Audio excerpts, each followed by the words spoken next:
ایسے میں کھانا نہ دینا، پانی نہ دینا، اس نے کہا 2 جانوں کا ضیاء ہے۔ متی اللہ جان صاحب نے اس کا ذکر کیا ہے۔ ناظرین، قرآن پاک میں کہاں لکھا ہے کہ ظالم کا ساتھ دو؟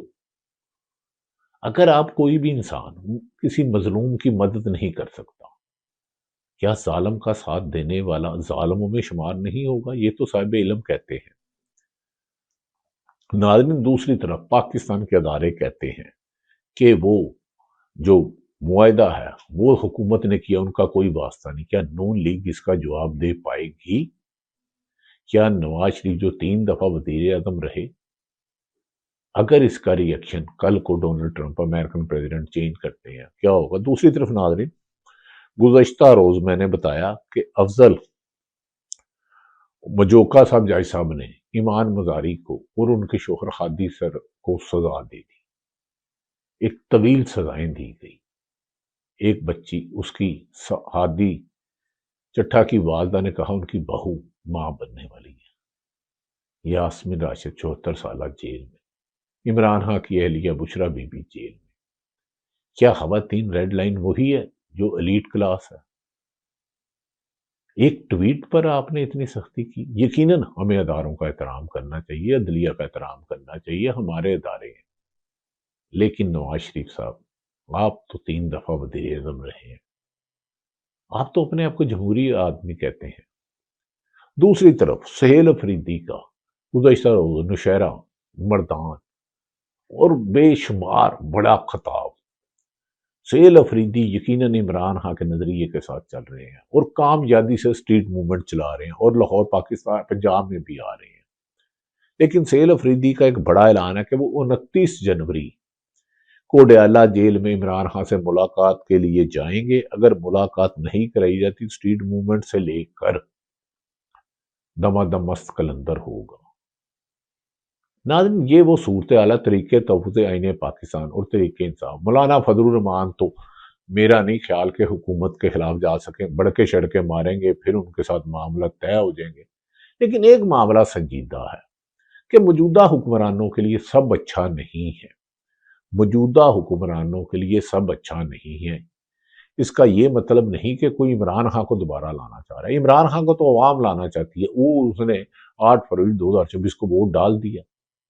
اب پنجاب کی لیڈرشپ زیادہ کمپرومائزڈ ہے، یا ظلم بھی زیادہ انتہا کا ہے۔ میں یہ نہیں کہتا کہ ہر شخص کمپرومائز ہے، لیکن عمران خان اب جو صوبے بنانا چاہتے ہیں اس کی مخالفت پیپلز پارٹی اور نون لیگ کر رہی ہے۔ کیا اس حکومت کو اٹھا کے کوئی قومی حکومت بنائی جا سکتی ہے جو غیر جانبدار حلقے اسلام آباد کی غلام گردشوں میں گفتگو ہو رہی ہے؟ کیا اس کا چانس ہے؟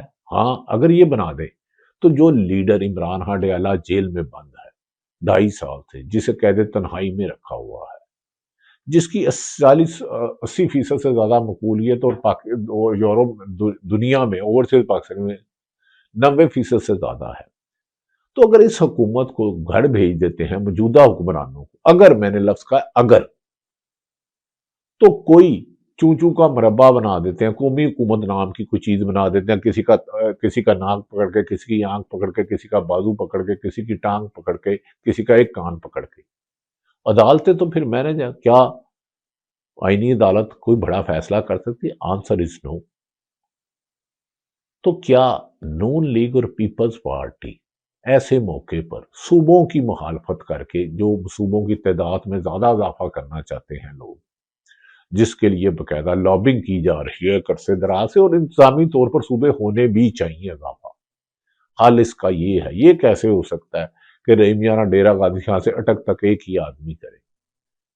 سندھ میں بھی ہونے چاہیے، لیکن اگر یہ اپنے لائے والوں کو انکار کرتے ہیں تو کیا ان کو بھی بھیج کے طریقے انصاف، طریقے تحفظ آئین پاکستان آلریڈی سڑکوں پر ہے، مولانا بھی ساتھ مل جاتے ہیں، تو کیا بند کمروں میں فیصلے کرنے والے اس چیز سے لا علم ہے؟ ہم سے تو بہت زیادہ وہ صاحب علم ہے۔ اب ناظرین، دوسری طرف یہ ہے کہ پشاور میں سے لے کے پی کے کی عوام تو راستے بھی بند کر سکتی ہے، روڈ بھی بلاک کر سکتی ہے، لیکن بلوچستان بھی جاگا ہوا ہے، کراچی بھی جاگا ہوا ہے، جس جیسے سہیل افریدی گیا، لاہور میں آیا، عوام تو ساتھ ہے، اس حکومت سے نجات بھی چاہتی ہے۔ اس کی وجہ اس کی معاشی نااہلی، بڑھتی ہوئی مہنگائی، بڑھتے ہوئے قرضے، آپ کی بزنس انڈسٹری ساری اس حکومت کے خلاف، ٹیکسٹائل ملیں بند، ایکسپورٹ نہ ہونے کے بلاور چاول کی ایکسپورٹ 40% کم ہو گئی، کسان رول گیا، ہر مکتبہ فکر پریشان ہے۔ لیکن یہ ایلیٹ کیپچر اس حکومت کو چلانا چاہتے ہیں، لیکن اسلام آباد کی بعض شخصیات جو غیر جانبدار ہے، جو اہم حلقوں کے قریب ہے، وہ کہہ رہے ہیں یہ بجٹ ہو سکتا ہے کہ اگر انہوں نے 28ویں ترمیم میں صوبوں کی بات نہ کی، NFC ایوارڈ نہ دیا، پورا واپس لیا، 18ویں ترمیم واپس نہ لی، اور معدنیات کا کنٹرول وفاق کو نہ دیا، تو یہ حکمران بھی حق دھوتے چلے جائیں گے۔ ناظرین، آنے والا وقت گمسان کی جنگ جاری ہے۔ اب یہ کیا ہوتا ہے؟ وقت بہت سخت ہے، لیکن PTI کو اور پاکستانی عوام کو، اگر وہ چاہتے ہیں عمران خان رہا ہو، عمران خان میں آج بھی اپنے سروے اور غیر جانبدار حلقوں کے مطابق کہہ رہا ہوں، ان سب کا خیال ہے کہ 80-60-70% زیادہ مقبولیت عمران خان لیڈر ہے۔ لیکن جس ملک میں عدالتوں کا حکم مان کے پنجاب اور خیبر پختونخوا کے الیکشن نہ کرائے جائیں، وفاق کے الیکشن 90 دن کی بجائے 1 سال بعد کرائے جائیں، جہاں عدالتیں کنٹرول ہوں، جہاں میڈیا کنٹرول ہو، جہاں انسانی حقوق کی پامالی عام ہو، جہاں بہن بیٹی، اور میں نے ایمان مزاری اور اس کے خاوند کی مثال بتا دی ہے، اتنی جلدی اتنی سزا تو شاید ہی تاریخ میں کسی دہشت گردی کو، گلبھوشن کو اتنی سزا نہیں ہوگی، اس کو بھی اوور رائٹ ہے۔ لیکن کیا ناظرین، آنے والے دنوں میں پاکستان کے حالات اگر 28 فروری کو چاروں صوبوں سے عوام نکلے گی تو کچھ بہتر ہوگا، ورنہ بعض طاقتور حلقے کہہ رہے ہیں کہ عمران خان کو آفر یہ ہے کہ وہ PTI کی قیادت سے الگ ہو جائیں، پیپلز پارٹی کے بڑے کچھ لوگوں کو ڈال کے ایک قومی حکومت بنا دیتے ہیں، کیونکہ موجودہ حکومت ڈیلیور کرنے میں ناکام ہو چکی ہے، اور انٹرنیشنل پریشر بھی آ رہا ہے۔ وہ تو ہم اگر یہ غزہ امن میں اس بورڈ میں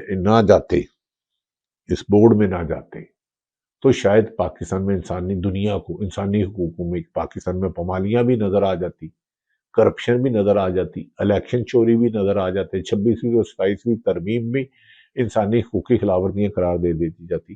اب سیل افریدی جاتے ہیں اور عمران خان کی بہنیں جاتی ہیں، ان کو ملاقات نہیں کرائی جاتی، اور وادی تیرہ میں جس قدر برف باری ہو رہی ہے اور آپریشن جاری ہے، صورتحال موجودہ حکمرانوں سے کنٹرول نہیں ہو رہی اور سارا بوجھ ان پہ پڑ رہا ہے۔ اب ایسے صورتحال میں عمران خان کی رہائی کر کے ایک عوامی مقبول لیڈر کو لانا پاکستان کی ضرورت ہے۔ اگر پاکستان کی عوام کو فیصلے کا حق دیا جاتا ہے تو آنے والے حالات میں موجودہ حکمرانوں سے معاشی تباہی سے بھی بچ سکتا ہے، IMF کے ساتھ ڈیل بھی ہو سکتی ہے، اور عالمی سطح پر جو حالات چینج ہو رہے ہیں ڈونلڈ ٹرمپ کی پالیسیوں کی وجہ سے، پاکستان اہم ہو سکتا ہے، لیکن اس میں سیاسی استحکام، پاکستان میں معاشی استحکام شرط ہے۔ اس کے لیے ایک ہی طریقہ ہے کہ عوام کے مقبول لیڈر عمران خان کی رہائی ہو، صاف شفاف الیکشن ہو، جو الیکشن میں جیتے آئے وہ، اور پھر ملک کے اہم ادارے، جو پاکستان کی سرحدیں محفوظ ہیں، پاک فوج ایک مضبوط ترین فوج ہے، لیکن اسے ایک مقبول جماعت کی بھی ضرورت ہے جسے ہر فیصلے میں عوامی تائید حاصل ہو۔ آنے والے دن، فروری کا مہینہ اہم ہوگا۔ بعض لوگ تو یہ بھی کہہ رہے ہیں مارچ سے پہلے کوئک مارچ ہو سکتا ہے، لیکن پاکستان کی سیاست کا ایک ہی اصول ہے، یہاں کوئی اصول نہیں، جدہ ڈڈا اودا سڈا۔ لیکن اللہ تعالیٰ جو بھی ہو پاکستان کے لیے بہتر ہو، اللہ تعالیٰ پاکستان کا حامی و ناصر ہو۔ پاکستان زندہ باد۔